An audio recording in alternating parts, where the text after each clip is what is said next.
Danas je 29. novembar. Nekada davno ovaj se datum obilježavao kao Dan Republike. Republike koja je uništena u krvavom ratu. Prije tačno 30 godina praznik nastanka bivše države prvi je put obilježen bez doživotnog jugoslovenskog predsjednika Josipa Broza Tita. Kutak za arhivski trenutak i priča pokojnog kolege Mladena Paunovića, objavljena na tadašnjoj televiziji Sarajevo prije 30 godina. Titove riječi koje se ne slušaju samo, sa njima se živi. Izgovorene ove noći prije 37 godina, one su jedino u vremenskoj distanci dio naše slavne prošlosti i rađanja Republike, u svemu što danas jesmo, naša sadašnjost i stvarnost, u svemu čemu težimo i stremimo, vjerno Stavnoju i Titu, stalnim bogaćenjem našeg revolucionarnog puta. Republika, to je Tito. U svakom kutku naše zemlje ugrađeno je njegovo ogromno djelo da bismo kao cijelina bili ono što jesmo, socijalisti.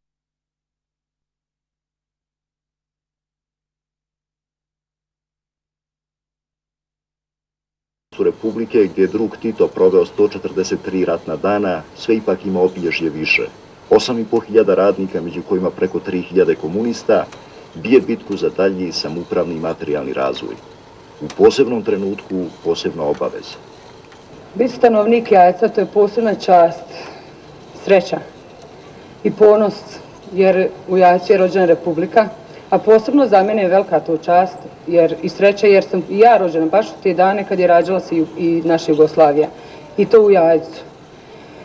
Sve ovi dani, mislim, za mene su i srećni i tužni jer ove godine, to dobro znamo, naš dragi Tito nije živ, ali to nam daje još više podstreka da nastavimo njegov put dalje.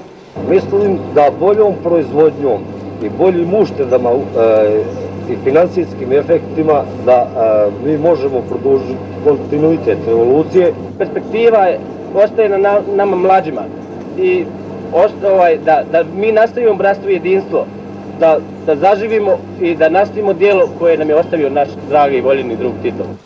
Jednostavna je radnička riječ, idemo svojim Titovim putem.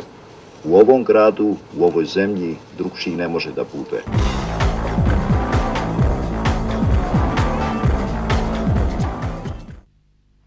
Tako je pokojni kolega Paunović o bivšem danu Republike izvještavao prije 30 godina.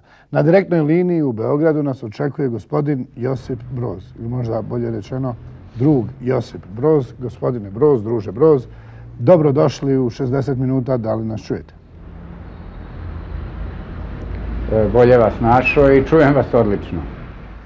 Je li bolje reći gospodine Broz ili druže Broz, budući da ste vi lider komunističke partije? Pa nekad smo bili gospoda, a sada moramo biti drugovi da bi mogli da preživimo sve ovo što se danas događa. Prije 67 godina na današnji dan formirana je bivša SFRJ, zemlja koja se, kao što je poznato, raspala u krvavom ratu.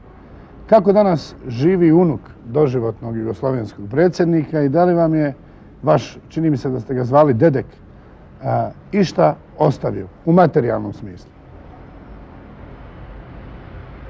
Pa, interesantna je stvar da cijela porodica, znači niko iz porodice ništa nije nasledio, jer u istoriji čovečanstva je presedan da je predsjedništvo jedne države donijelo odluku da niko ništa ne može da nasledi. A normalno vaspitavani smo da živimo od svog rada i od poštenja, tako da svi i dan danas radimo. Evo ja već imam 44 godine radnog staža, još nisam otišao u penziju i radim normalno. A ovaj 29. novembar je opet jedan praznik. Ja sam ovog trenutka stigao sa Kadinjače gdje smo danas bili obeležavali taj dan gdje je bilo prisutno mnogo ljudi i gdje je normalno počela da se meša politika u čitav taj događaj gdje su samo troje političara govorili, položili vence, a pravi borci i oni koji su se borili tamo čekali su da se sve završi da bi mogli da polože vence. Mislim, sramota, ali tako je bilo i 43. godine kad su se četnici pridružili partizanima. Znači oni koji su vidjeli da propadaju sad traže zadnju šansu da se priključe nama koji smo sve više i više popularni. Svojevremeno ste govorili da je jedan Broz sasvim dovoljan u politici na ovim prostorima. Ipak ste na kraju ušli u politiku, lider ste komunističke partije. U Bosni i Hercegovini je još uvijek živo sjećanje na vašeg djeda, na Titovo doba, slično i u Sloveniji koja je članica, kao što je poznato, već dugo godina Evropske unije. Nostalgija za tim vremenom postoji i u drugim bivšim jugoslovenskim republikama, danas nezavisnim državama. Evo da vam kažem, ja nisam želeo da se bavim politikom i smatrao sam stvarno da je jedan iz porodice dosta. Ali na insistiranje svih pravih komunista u ovoj državi ja sam odlučio da ipak pokrenem da ujedinimo te komunističke partije, jer nismo ih mogli ujediniti. 14 ih je bilo na teritoriji Srbije. Pre 2 godine oni su održali kongres ujedinjenja i to je bilo samo mrtvo slovo na papiru. Posle toga odlučio sam da napravimo jednu komunističku partiju. Na moju veliku radost mogu da kažem da smo juče u čast 29. novembra, a i same partije održali osnivački kongres gdje smo izabrali sve organe, znači koje jedna prava partija mora da ima, i tokom ove nedelje završavamo kompletno, znači, za registraciju i najverovatnije da ćemo 6. decembra na moj rođendan predati potpise za registraciju. I to će biti jedina komunistička partija na ovim područjima. Jer sve ovo sada što postoji, to se predstavlja kao komunističke partije, ali oni u stvari od 23. januara ne postoje. Dakle, i sve ovo sad što smo uspeli, uspeli smo mnogo da prikupimo, znači, preko 11.000 potpisa, iako u današnjim uslovima je to veoma teško, ali uspeli smo da napravimo jednu pravu partiju.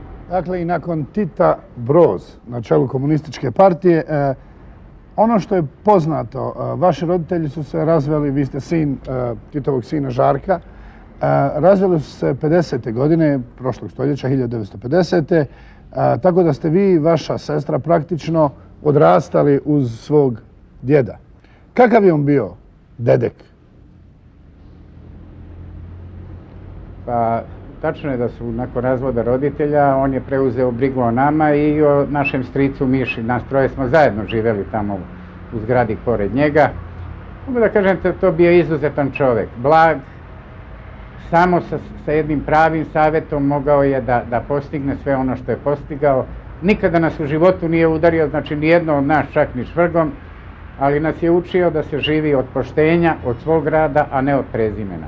I danas mi svi radimo i svi se trudimo da opravdamo to prezime, a kažem, evo, i ovo što sam sada poduzeo oko osnivanja partije je samo radi toga da bi budućim generacijama obezbedili kakav takav bolji život i narodu ove države, a i svih ostalih bivših republika, jer smo mi uskoro i pred ujedinjenje, znači sa svim komunističkim partijama iz drugih republika, a iz sveta, znači da pružimo narodu jedan bolji život. Naravno, nije to sad u ovoj situaciji nešto lagano, ali ćemo se boriti da to uspemo. Kao što je poznato, Tito je volio život, uživao u životu, uživao je zaista u svemu onome što život sa sobom nosi.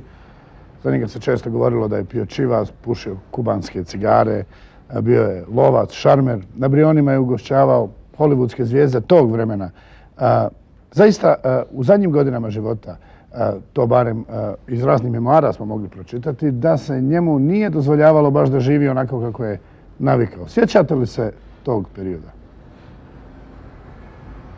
Pa sjećam se zato što sam te zadnje godine života proveo sa njim, znači, ali mogu da kažem jednu stvar, ceo njegov politički vek nije njemu dozvoljavano mnogo šta.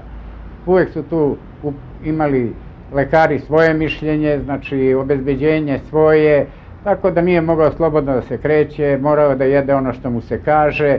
Znači, živeo je jedan život, što kaže, ropski.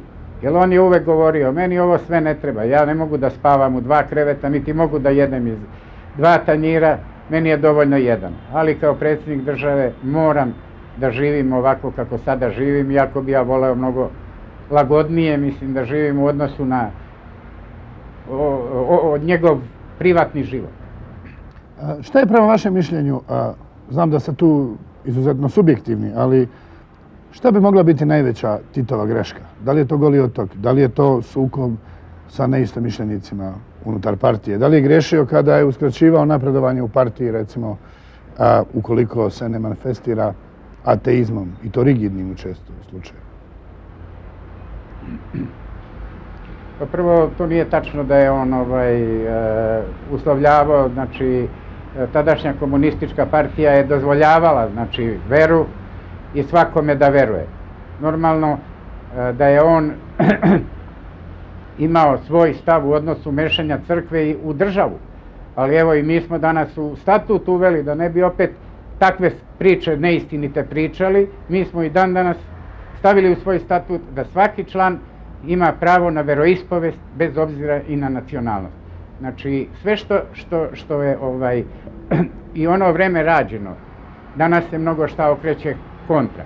Što se tiče njegove najveće greške, ja s njim nisam mnogo pričao o politici, ali nakon prve operacije na Brdu kod Kranja sedeli smo i pričali. Ja sam ga pitao, šta ti misliš, koja ti je najveća greška u politici?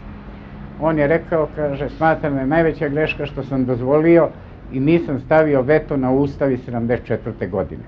Rekao, kako to? On kaže, pa eto, 10 dana je taj Ustav stajao kod mene na stolu, ja ga nisam hteo potpisati, ali pošto je Skupština već bila pripremljena da se on izglasa, ja nisam teo da rušim demokratiju, pustio sam da to prođe, a inače taj Ustav su potpisali Mika Špiljak i Kiro Gligorov.